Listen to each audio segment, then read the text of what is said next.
Thank you very much for that warm introduction. And welcome to the Social Innovation Summit. It's an honor to have you here. Thank you. Thanks for having me. You know, I could be wrong because I haven't met everybody in the audience yet, but I think you may be the only person born in the Sudan who's an NBA starter at this entire summit. I mean, is anybody else out there have those two distinctions? Yeah, I would think I am. I think you are. So he gave a little bit of your history, but you've really had an extraordinary journey in life to get where you are today. Can you flesh it out a little bit more than the introduction? Tell us about how you went from Sudan to Egypt to London and then to the United States. Yeah, like he said, I'm from South Sudan. I'm one of 9 kids. Well, my father had 15 kids. My mother had 9 kids. At the age of 5, my dad decided that the best thing to do was to leave South Sudan and move to the neighboring country. We moved to Egypt. I lived in Egypt for 5 years. After 5 years, we were given political asylum to move to United Kingdom as refugees. I was in England. Well, we still live in England. It's just where my family lives. I spent 4 years in England, and I went to high school in New Jersey. How it all started is my sister was actually a better basketball player than I am. She still thinks she is today. She had a scholarship. I was a big soccer fan. I played soccer growing up. I wanted to be a professional soccer player. That was always my dream. But my father wanted me to go with my sister to the high school in New Jersey to look after her. I went with my sister, and when I got there, I started playing basketball as a freshman. And right away, my high school coach thought that I have a chance of becoming pretty good at basketball. At the time, I didn't want to listen to him, but I'm glad I did. I started playing basketball, and within 4 years, I was recruited by every school in the United States, and I was ranked the second best player after LeBron James, and I was the #1 recruited basketball player because LeBron had decided he was going to go straight to the NBA. My decision was to go to Duke University. I spent 1 year at Duke University, and I was drafted by the Chicago Bulls as the 7th pick. I spent 10 years in Chicago. Then I spent half a year in your hometown, Cleveland. And good now luck to them tonight, huh? Yeah. And now I play for the Miami Heat. I feel like this story just went on forever, but that's my story. So you spent 1 year at Duke. Yes. Just 1 year. You made it to the Final Four. Yep. Was that the plan, just one and done, or did you think you would do your whole degree there? Honestly, I really thought I was going to go to school for 4 years. My parents are very big on education. I mean, out of the 9 kids, I'm the only one who hasn't graduated, so I feel like I let the family down a little bit. You're a failure. Yeah, but I really had no idea. I went to school just to, do my best, and it only took me 1 year, and I was drafted. So. Well, it's worked out. Yeah, I'm glad it did. So you've done, and this relates to the summit we're at, you've done just an extraordinary amount, spent an extraordinary amount of time on your philanthropy. You have a foundation, you've worked with Basketball Without Borders, with the World Food Program, many other charities in 3 different countries. Someone doesn't do that out of thin air. Somebody has to instill a spark, a philanthropic spark in you. Tell me how that philanthropic spark got there that allows you to do so much humanitarian work around the world. Yeah, no, I've always, even though I left my hometown at the age of 5, I always felt that I was connected to it so much, and I wanted to do so much and give back. And when I first got into the NBA, all I wanted to do was find out ways of how can I help people back home. And just as you mentioned, I worked with so many different organizations, and I gave my time, and everything that I could, because I knew that they had the resources and they could get to places that I couldn't. So anything they asked, I was there. I would reach out to the NBA and ask who's doing what in South Sudan, how are they doing it, can I be a part of it? And that's all I wanted to do. Who are some of your heroes in life?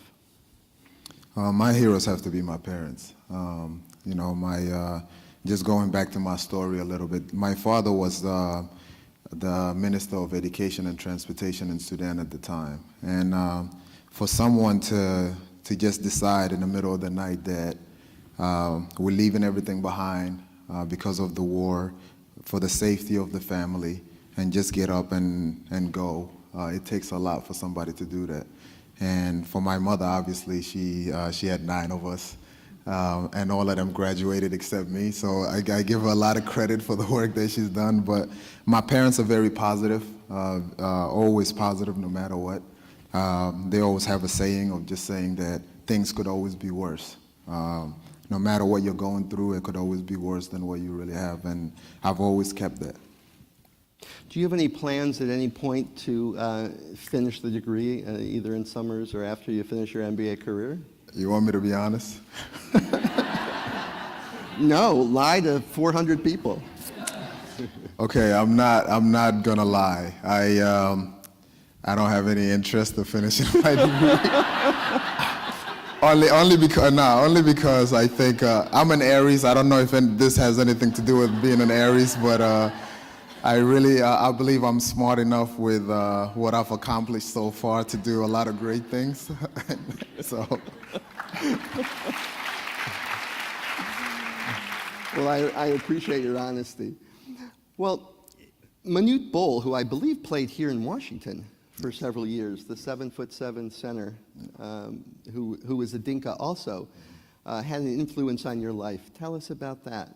Yeah, well, Manute really kind of the way basketball started for me. When we were refugees and when I was living in Egypt, at the time there was a church that we used to go to every Sunday. Manute had decided to take a vacation to go to Egypt, and he knew that there was a large South Sudanese community there. One day he decided to go to the church, and there was a basketball court at the church, and it's the only basketball court. And at the time, my older brothers were there playing.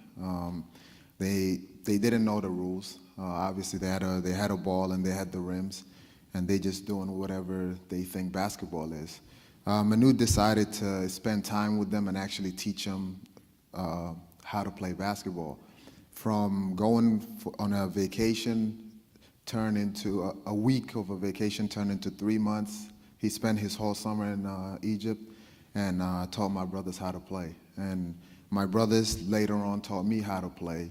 So my connection with Manute will always be there. If he's never did that, I don't think I would be playing basketball today.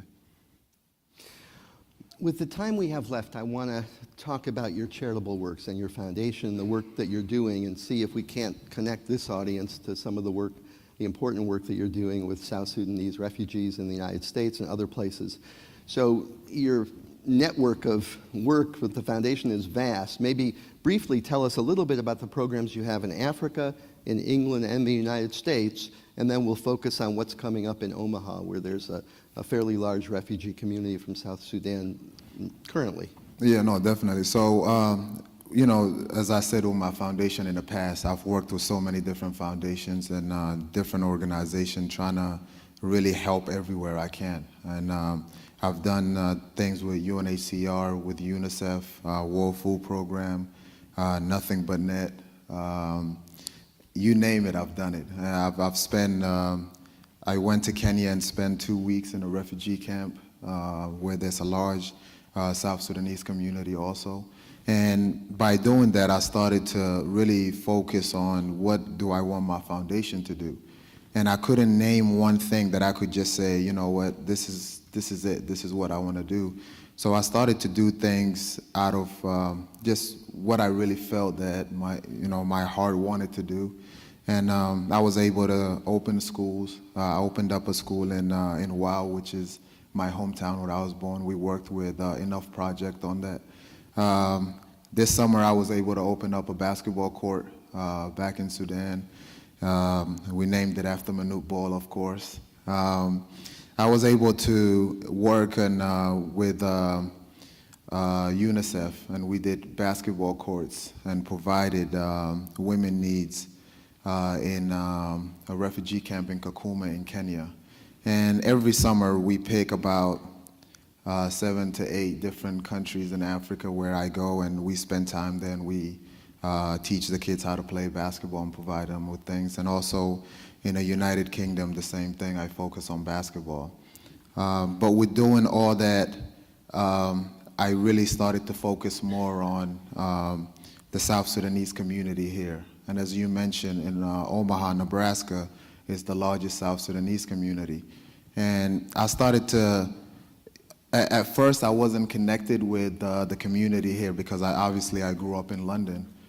So I thought everything was the same. I really had no idea until I learned recently of the struggles and everything that they go through.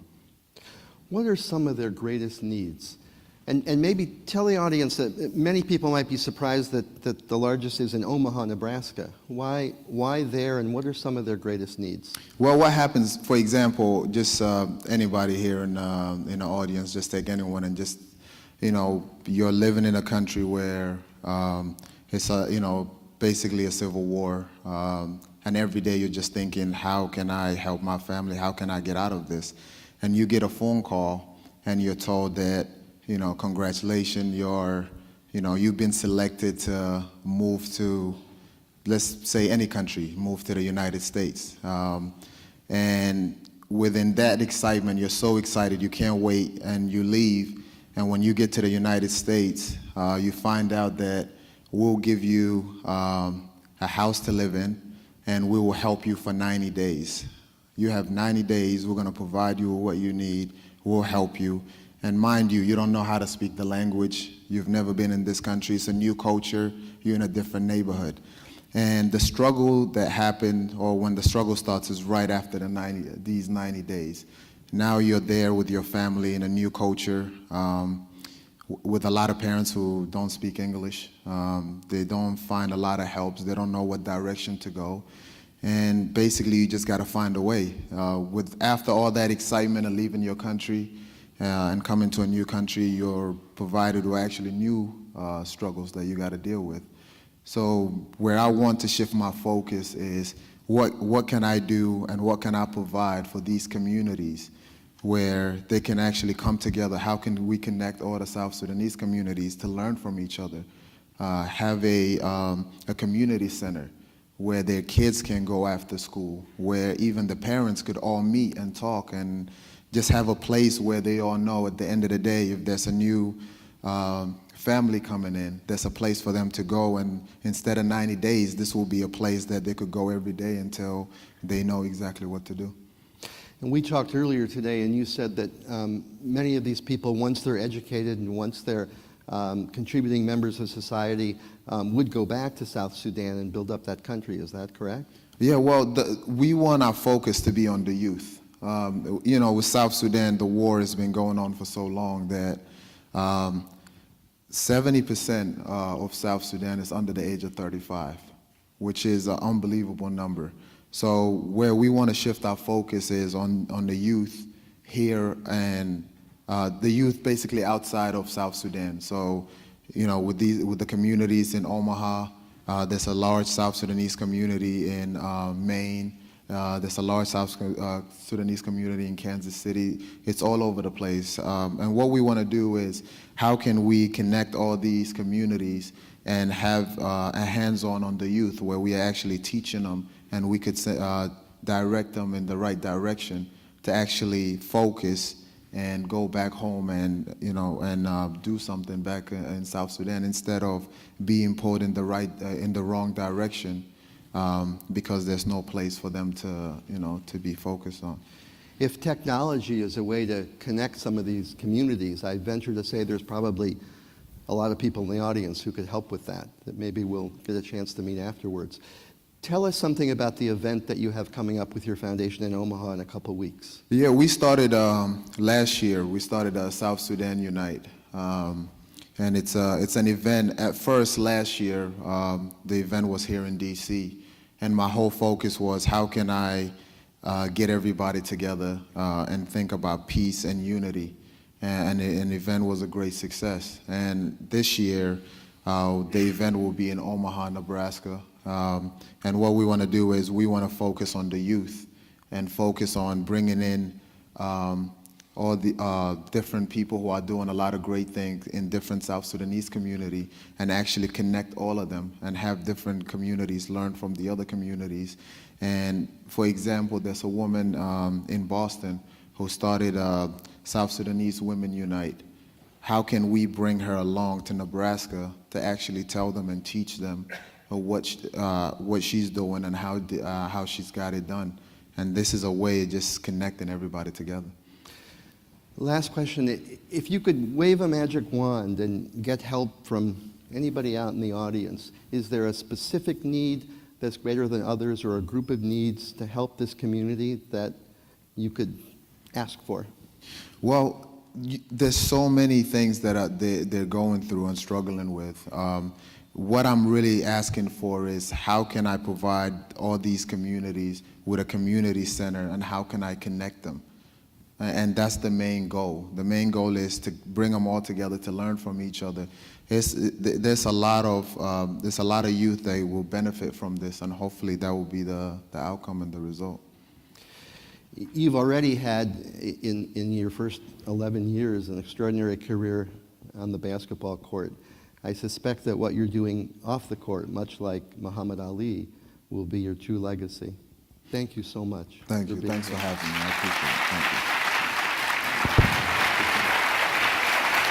Thank you so much. Luol, before you leave the stage, on behalf of Landmark Ventures, we just wanted to give you an honorary degree from the Social Innovation Summit. Let me just sign this. There you go. Yeah. Take a There you picture go. and send it to my mother, please.